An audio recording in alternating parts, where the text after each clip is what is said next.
3 months before our wedding, my Lucas posted on Instagram pictures of his marriage certificate to my adopted sister Marina, along with pictures of her pregnancy. The caption said, "Legally welcoming our little gift of joy." Marina commented with a shy emoji. My mom liked the post, commenting, "When the baby is born, I will take care of him so you two can enjoy your time together." I couldn't help but reply with a question mark. The next moment, Lucas's harsh rebuke looked like a slap. "He's only borrowing my last name for a year of marriage. When the baby is born, I will come back to you. Don't be so petty." My mom also said that we should only get our marriage license after you give birth to a child. It works perfectly. We can have the wedding first and get the license after. I gave a low mumble in response, then deleted all of the Lucas-related Instagram posts before posting a new one. "I need a new boyfriend who wants to marry me." Lucas was the first to reply. "Valentina Moreno, have you lost your mind? I'm only marrying her on paper. Why are you making such a fuss about this? You don't seriously think your posting on Instagram will make me jealous, right? It's ridiculous.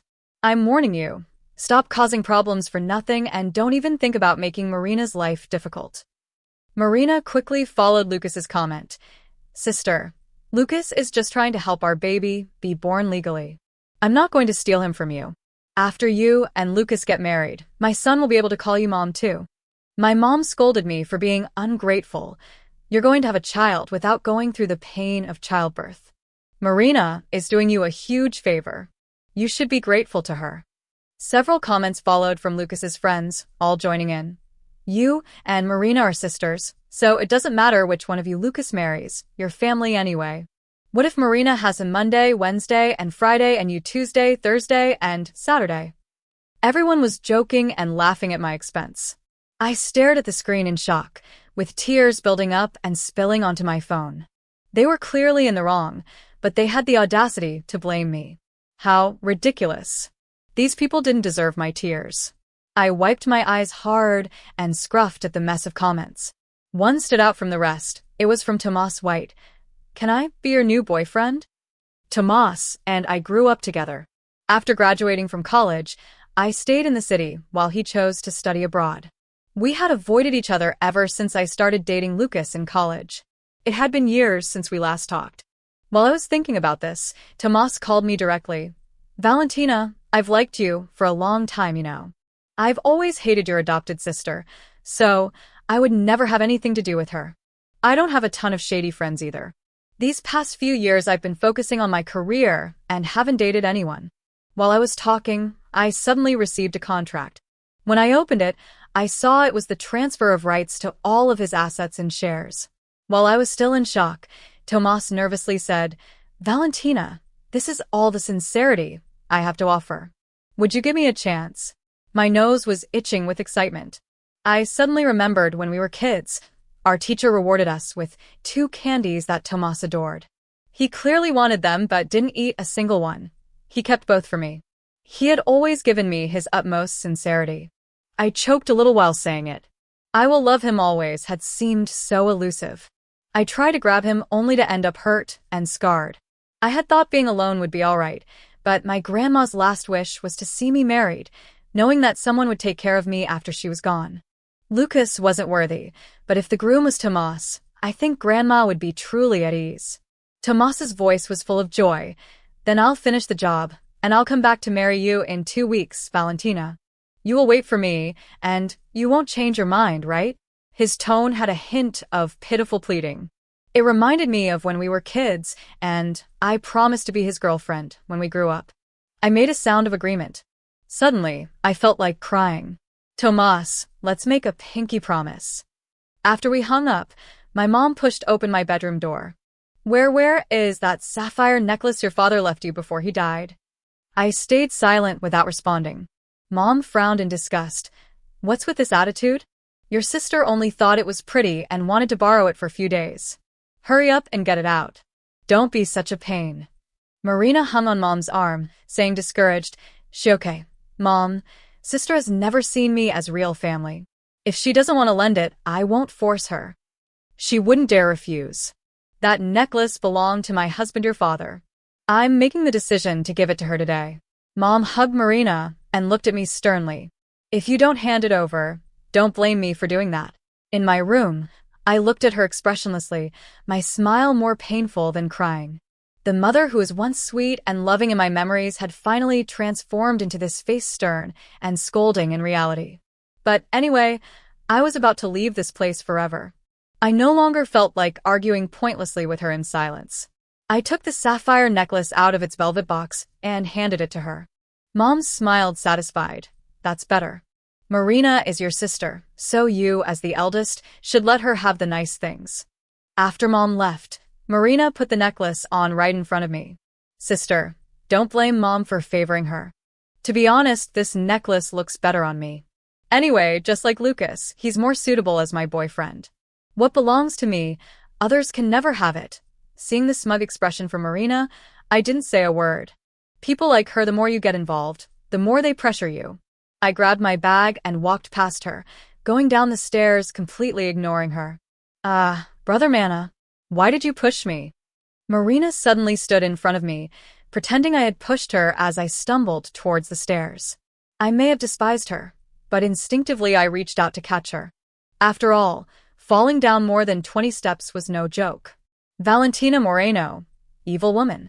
Lucas violently pushed away my hand that was steadying Marina's arm. My hand hit against the railing with a loud bang. The pain instantly made me break out in a cold sweat. Lucas. Thank God I got there in time, or else I would. Marina hid in Lucas's arms, her face marked by tears and fear. It's okay. Don't be afraid, I'm here. Lucas stroked Marina's head. It all felt so ironic, the boy who once showered me with love and promised to treat me well forever. The man who was supposed to marry me in just 3 months, how could he have changed his heart so suddenly? After calming Marina down, Lucas looked at me darkly. I know you've been upset because I married her and had a baby behind her back. You can take this out on me if you want, since I didn't tell you before, but you can't hurt Marina. Her health is fragile. It's already pitiful enough as it is. All she wanted was a chance to be a mother. What's wrong with that? Why should she bear the brunt of your anger? He pointed at me angrily. You need to apologize to Marina today. I struggled to control my trembling body. I asked, so what did I do wrong? What exactly did I do wrong? Lucas looked into my reddened eyes, bewildered for a moment. Don't ever mind, Lucas. Even though I almost fell to my death, I don't blame the sister, and I don't need him to apologize. You two are still getting married in the future. I don't want you two fighting because of me. Marina cried pitifully. Lucas sighed, looking at her with tender affection. Marina, sometimes your kindness breaks my heart. He turned to me with cold eyes. At the end of the day, you're only jealous of Marina. You can't stand to see her any better than you. I'll let it go this once since Marina spoke up for you. But if you dare hurt her again, I won't be lenient with you. He lifted Marina in his arms. Before leaving, he looked at me with disappointment and said, You're nothing like your sister. I alone remained in the silent living room. I stared at the withered leaves floating outside the window. Finally, unable to contain myself, I bent down and placed them in my hands one last time. This would be the last time I would cry for Lucas. That afternoon, Lucas posted on Instagram. It was a collage of 9 photos. The photos showed different corners of a house. The description said, Every room, every piece of furniture, every decoration here was carefully chosen by me. I just want to give my baby a warm and comfortable home. Many people offered congratulations in the comments. Congratulations to Mr. Moreno for becoming a father so soon. Then you and Valentina will have a hasty wedding. Congratulations. The bride is so lucky to have a good husband like Lucas. How envious. I wouldn't miss your wedding in 3 months, not even for a huge deal worth billions. Just as the comments section was filled with well wishes, Marina suddenly chimed in, Please don't misunderstand everyone. This is not the house. Lucas's matrimonial is my house. The comment section instantly fell into an awkward silence. I was the first to break it, posting 3 in a crowd. I bow out, wishing them both happiness. With that, I didn't bother to see what else they could say. I straight up deleted Lucas and Marina from my friends list within minutes. Lucas called me. Valentina Moreno, have you had enough of this tantrum? I responded calmly, I'm not throwing a tantrum. Lucas got enraged. That comment you left on my Instagram clearly was trying to smear Marina. You have to paint her as the other woman to be satisfied. If you keep slandering Ola, can we just call off the wedding?" I listened to his cold, heartless accusations. My heart was as still as dead water. "Lucas Moreno, what makes you think I would still want AL's works?" Someone hung up the phone. Maybe the leftover words hurt him. He called me countless times after that. When the calls didn't go through, he bombarded me with messages. I ignored them all. In 10 days, I would marry Tomas. Now, with these people, they would become part of my past. I had hoped to spend the remaining days coexisting peacefully with them, but I never expected Marina to tip over my father's urn. The ashes were scattered across the floor. Not only did she show no remorse, but she even let her pet cat urinate on them. Then she looked at me with glee. "Sister, look, the ashes can even be used as my pet's cat litter." In that moment, the pain and rage I had been bottling up exploded. I grabbed the baseball bat by the door. I held the baseball bat tightly, feeling the weight of the wood in my shaking hands. My father's ashes were scattered across the floor, desecrated by Marina's cat in a way that turned my stomach. The smug smile on her face was like a dagger twisting in my chest. "What a shame, no sister." Marina laughed, petting her cat as she carelessly stepped on the ashes of the man who had raised me. "It seems that not even in death can Dad rest in peace." Something inside me snapped. It wasn't a dramatic explosion like in the movies. It was more like an icy whisper of absolute clarity. I looked at the wedding gifts stacked in the corner of the room, all symbols of Lucas and Marina's betrayal, carefully wrapped in shiny paper. "You know, Marina," I spoke with a calmness I didn't know I possessed. "You're right.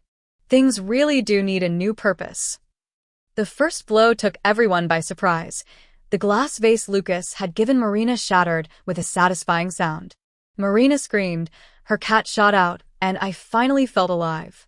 "Valentina, stop this right now," my mother screamed from the stairwell, but her voice seemed to come from far away.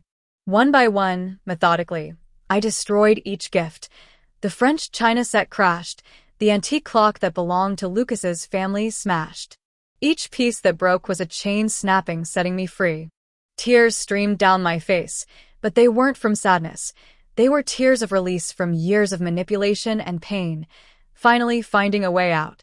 Each destroyed object was a toxic memory being cleansed. "You've gone crazy," Marina squealed, backing up to the wall. "Lucas goes. Lucas goes." What a male voice interrupted from the doorway. I turned to see Tomas standing there, looking more handsome than ever in his dark suit, watching the scene with a mix of concern and pride. "Tomas," I whispered, the bat still raised in the air. "I arrived before," he said simply, entering the room and carefully stepping over the shards. "It seems I arrived at an interesting time." Marina started to cry her crocodile tears ready. "She destroyed everything. Look what she did to my baby's gifts." "Your baby?" I laughed bitterly. "The same baby you used to steal my fiancé, the same one you used as an excuse to destroy my life." Tomas completely ignored her, walking towards me, gently took the bat from me and put it to the side. Then, to my surprise, he knelt on the floor and began to carefully collect my father's ashes. "We will need a new urn," he said softly. "I know a craftsman who makes beautiful pieces in jade. Your father deserves something like that." At that moment, Lucas burst through the door panting, as if he had been running all the way. His eyes scanned the chaos of the room, the destroyed gifts, Marina crying, Tomas kneeling on the floor, and me standing in the middle of it all, finally free. "What have you done?" he roared, advancing in my direction. But Tomas was quicker, getting up and standing between us. "She did exactly what any person with an ounce of dignity would do," Tomas replied calmly. "Now, if you take one more step towards my fiancé, we will have a very serious problem." Lucas's gaze flickered between us, understanding finally dawning in his eyes. "Fiancé?" "Yes," I replied, my voice firm. "For the first time in weeks, in 10 days, I will marry a man who truly values me." "Lucas, what do you have?" A liar for a wife and a pile of fragments on the floor. My mother, who had been watching everything from the stairs, finally found her voice. "Valentina, you can't do this to your sister. She's pregnant." "Sister." I turned to her, my voice trembling with suppressed emotion. The same one who desecrated Dad's ashes. The one who stole everything I loved. No, ma'am. She's not my sister. She never was. Marina spoke louder, but her tears no longer affected me. Tomas intertwined his fingers with mine, and in that moment, I felt I was finally on the right path. "Are we going?" she asked softly. I nodded, allowing her to guide me out of that house of lies. Before leaving, however, I turned around one last time. "Ah, Marina, you can keep the necklace. After all, fakes go perfectly with fake people." As we walked out, I could hear Marina yelling between dull Lucas, "Don't let her get away like that. Do something." But it didn't matter anymore. The cool night air hit my face, and for the first time in a long time, I could breathe freely. Tomas drove me to his car, opening the door for me like the gentleman he'd always been. "You know," he said as he got behind the wheel, "I always knew you were stronger than you thought." "How could you tell?" I asked, wiping the last tears from my cheeks. "Because I've been watching you my whole life, Valentina. And tonight, I finally saw the real you rising from the ashes like a phoenix." I looked out the back window as we grew smaller in the distance. In my mind, I could clearly see my father's face, and for the first time in a long time, I felt like he would be proud of me. "Where are we going?" I asked softly. "Wherever you want," he replied. "Tomas, your life begins now, Valentina, and this time it will be on your own terms." The night I left my old life behind, Tomas took me to a place I would have never expected his childhood home, an imposing mansion on the outskirts of town with gardens that seemed to glow in the moonlight. Along the way, neither of us spoke much. He respected my silence, understanding that I needed to process everything that had happened. "My mother kept this house exactly as it was," he said as he opened the front door. He always knew that one day he would bring the right woman here. The interior was stunning, a perfect blend of classic elegance and modern touches. But what shocked me the most was seeing, above the fireplace, an old photograph Tomas and I were children at that fair where he gave me his favorite candies. "Have you kept this photo all these years?" I asked, my voice cracking slightly. "I cherished every moment with you." Valentina came up behind me, gently placing her hands on my shoulders. "Even when you were with him, I never lost hope." Suddenly, my phone began to vibrate incessantly. Lucas, Marina, my mother bombarding us all with messages and calls. Tomas gently took the device from my shaking hands. "I think it's time for a new beginning," he said, placing the phone in a drawer. "Tomorrow we can get you a new ONI number that only the people who truly value you know." That night, I slept in a room that looked like something out of a fairy tale. The silk sheets, the canopy of the bed, everything was perfect, but the most important thing was the feeling of security that enveloped me. The next morning, I woke up to the aroma of freshly brewed coffee. When I went downstairs, I found Tomas in the kitchen preparing breakfast, as if he had done it all his life. "Good morning, Sleeping Beauty," I smiled, pouring a cup of coffee exactly the way I liked it. "Ready to start your new life? What's on your mind?" I asked, taking a sip of the perfectly brewed coffee. "First, we need to protect you legally." His tone turned serious. "I've already spoken to my lawyers. Lucas and Marina could try something after last night." "Do you think they would?" "I know them well enough to know they won't just stay put, but don't worry," he smiled confidently. "I have everything covered." During breakfast, Tomas explained his plan. He had hired the best law firm in the city to handle any potential lawsuit. He had also gotten a restraining order against Lucas and Marina. "And over your father's ashes," he began cautiously. "Yes, my heart." He cringed as he remembered the scene from last night. "The craftsman I told you about is already working on a new urn. It will be worthy of him. I promise." Tears began to silently fall down my cheeks. Tomas stood up from his chair and hugged me from behind. "Cry all you need, my love. You are safe here." At that moment, the doorbell rang. Tomas instantly tensed but relaxed as he looked at the security screen.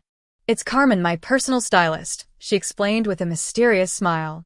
"I thought maybe you'd want a change." A change. A complete renaissance. New look. New wardrobe. New Valentina. Only if you want it. Of course. The idea of transforming myself, of physically leaving the old Valentina behind, was incredibly tempting. Carmen turned out to be an elegant woman, supreme and sophisticated, with an expert eye for seeing the potential in people, she said, assessing herself with a critical eye. You have stunning natural beauty, but you've been hiding it under layers of insecurity. Let's switch. Kiss. The next few hours were a whirlwind of beauty treatments, dyes, cuts, and advice. When I finally looked in the mirror, I almost didn't recognize myself. My once long, shapeless hair now fell in elegant waves, with highlights that made my face shine. My subtle yet striking makeup highlighted features I didn't even know I had. Well? Tomas asked from the doorway where he'd been watching my transformation with a smug smirk. She's perfect, I whispered, touching my reflection in disbelief. You've always been perfect, he replied, leaning in to kiss my cheek. Now the world can see it too. While Carmen was packing up her things, my new phone rang with a notification. It was a text from Tomas's secretary. Lucas had tried to contact him at the office, demanding to speak with me. Don't let it get to you, Tomas said, noticing my expression. He no longer has power over you, I know. I replied with newfound confidence. I just wonder what he's planning. Whatever he's planning, we're prepared. He took my hands, looking me straight in the eyes. Valentina, there's something I need to tell you. I've been researching Marina for a while now. My heart stopped for a moment. What did you find? Let's just say her little innocent girl act is about to fall apart.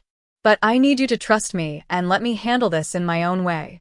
I stared at him, recognizing in his eyes the same determination I'd seen when we were kids, and he'd defend me from bullies at school. I trust you, Tomas. I always have. That night, as we ate dinner in the elegant dining room of the mansion, I realized that for the first time in a long time, I was truly excited about the future. This was no longer the Valentina who bowed her head and accepted the crumbs of love Lucas gave her. This was a new woman, reborn from the ashes of her old life. And as Tomas looked at me from across the table with that mix of admiration and love that had always been there, I knew that this time I was finally on the right path. Morning dawned with news that shook my world again. Tomas walked into the dining room during breakfast, his face showing a mix of satisfaction and concern. The investigators found something, he said, sitting down opposite me. Marina isn't really pregnant. The fork fell out of my hands, making a thud against the china plate. She's been using a fake belly. The medical records she submitted are falsified. He placed his face on the table. But that's not all. It seems she has a history of doing this. My hands were shaking as I opened the folder. Inside were reports, photographs, and documents that told a story that made my blood run cold. Marina had done the same thing in other cities with other men. She would approach wealthy families, seduce the target man, and fake a pregnancy to force a quick marriage. How? How could she have fooled us all? I whispered because we wanted to believe her. Tomas replied softly, Your mother wanted another daughter. You wanted a sister and Lucas.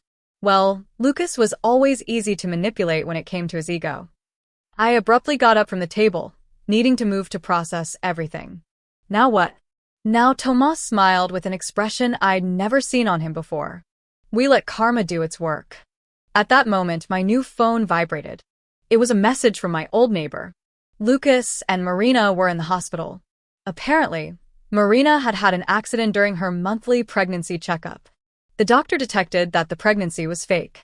I read aloud, my hands shaking. Lucas. Lucas made a scene in the middle of the hospital. Tomas approached, wrapping his arms around me.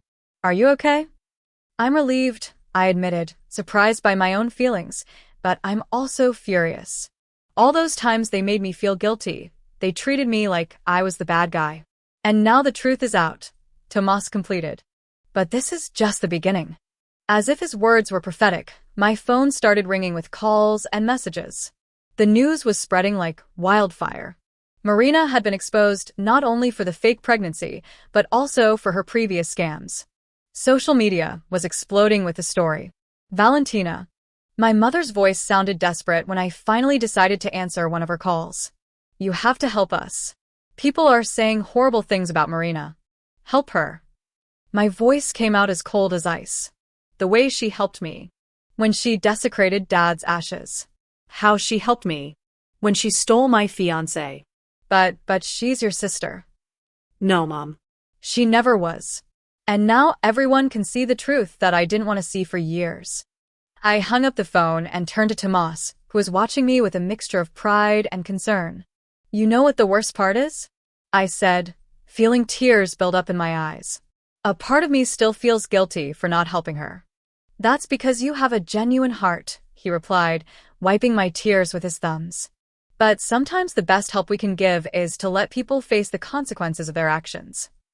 The rest of the day was a whirlwind of revelations. The local media picked up the story, exposing Marina's criminal past. Publicly humiliated, Lucas had locked himself in his office, refusing to speak to anyone. My mother was devastated, finally facing the reality of the daughter she had chosen over me. There's something else you should see, said Tomas that evening as we ate dinner in the garden. Investigators found this on Marina's phone. It showed me a series of messages between Marina and Lucas dating back months before it all blew up. They had been planning everything. How she would push me away, how they would use the fake pregnancy to force the issue, how they would keep my inheritance. She was never a victim of circumstance. You murmur, we're just getting started.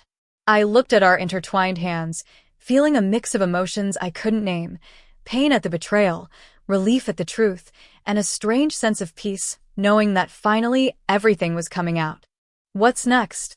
I asked. Tomas's eyes shone with a determination that made me shudder. Now, my love, let's show them what it means to truly lose everything. The truth has a peculiar way of revealing itself, like a slow poison that spreads through the veins until it reaches the heart. For Marina and Lucas, that poison came in the form of an invitation. Are you sure of this? I asked Tomas as I looked at the elaborate golden invitation in my hands. It was for a charity gala at the mansion, organized specifically to announce our engagement. Completely, he responded with that smile I had come to love. It's time for the world to see who you really are, Valentina. The gala was scheduled for exactly 1 week after the fake pregnancy scandal. The news had devastated Marina and Lucas's reputation, but they still kept in social circles thanks to some desperate connections. Your mother confirmed her assistance, Tomas mentioned casually over breakfast. And they too. I didn't need to ask. Who were they? My heart raced slightly, but it was no longer from fear. It was anticipation. The day of the gala arrived with an almost unreal smoothness. I got ready in the master suite of the mansion, surrounded by professional stylists and makeup artists.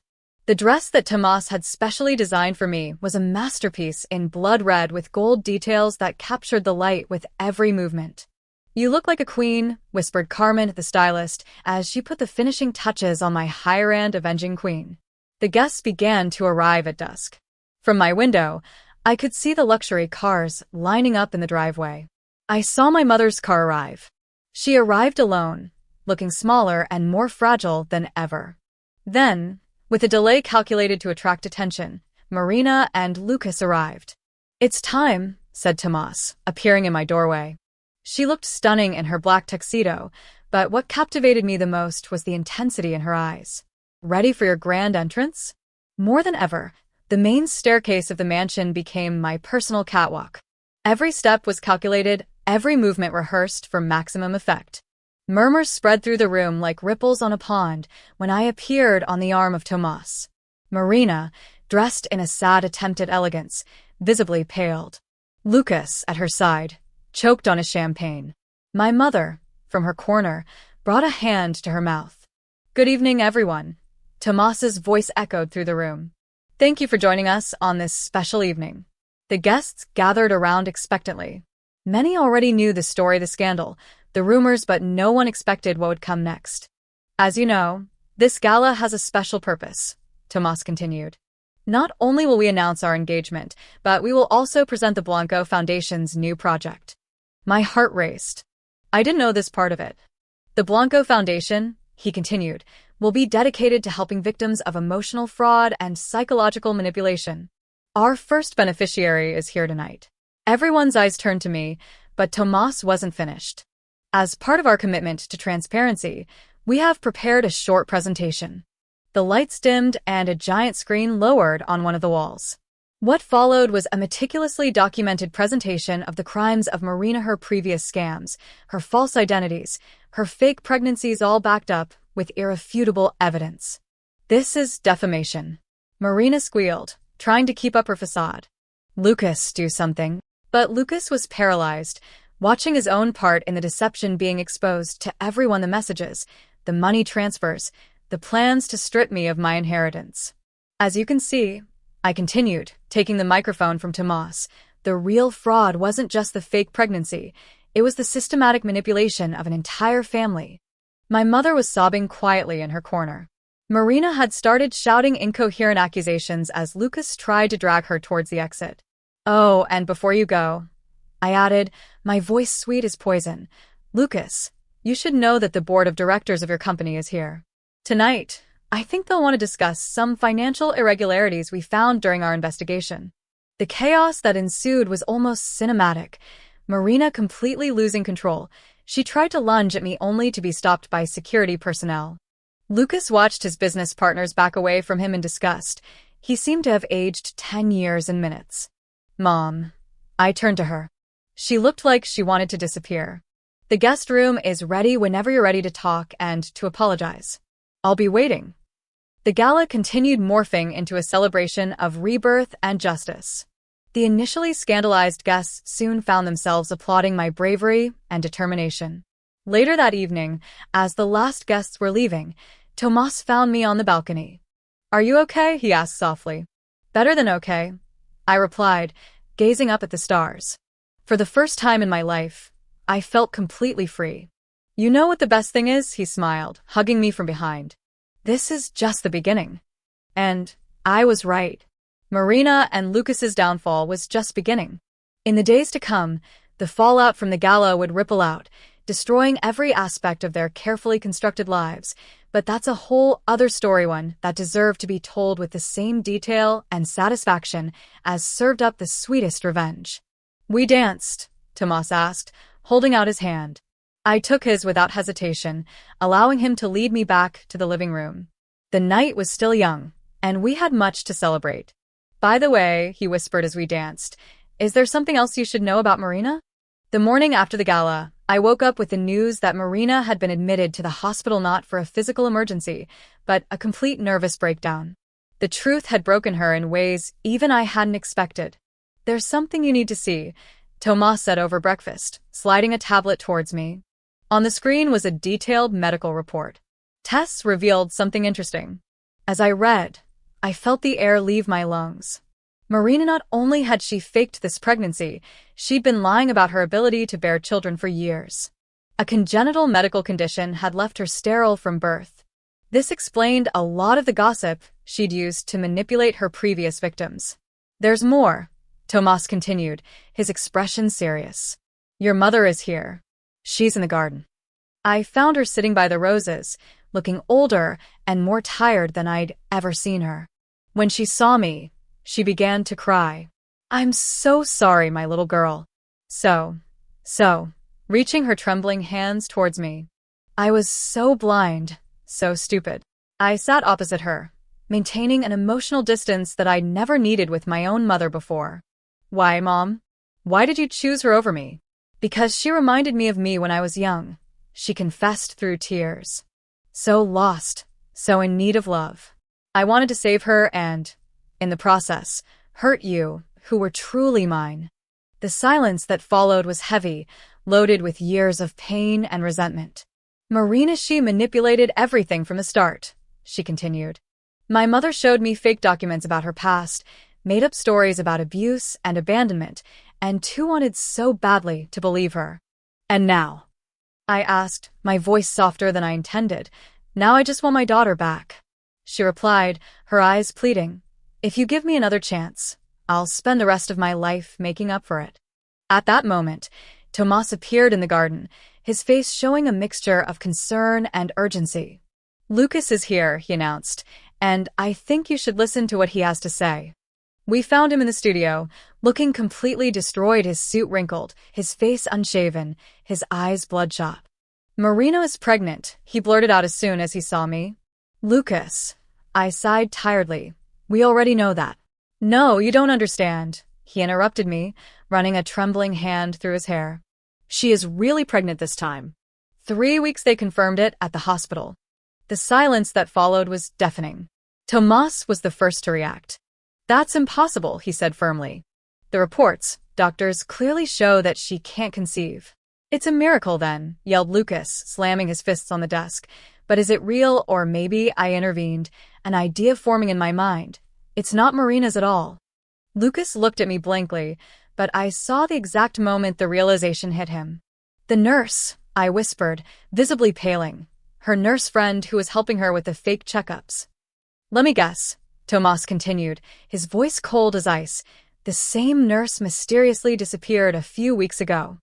Lucas collapsed in a chair, burying his face in his hands. It was all a lie. Every single damn thing was a lie, and now you're trapped, I concluded, feeling a strange mix of pity and satisfaction. Married to a woman who cheated on you, possibly raising someone else's child. Your reputation is destroyed. Help me, she begged, looking up at me for what we once had. Help me get out of this. The old Valentina would have given in. She would have tried to help, sacrificing her own happiness in the process, but she wasn't that woman we had anymore. I replied slowly. You destroyed it yourself when you chose to believe in pretty lies instead of inconvenient truths.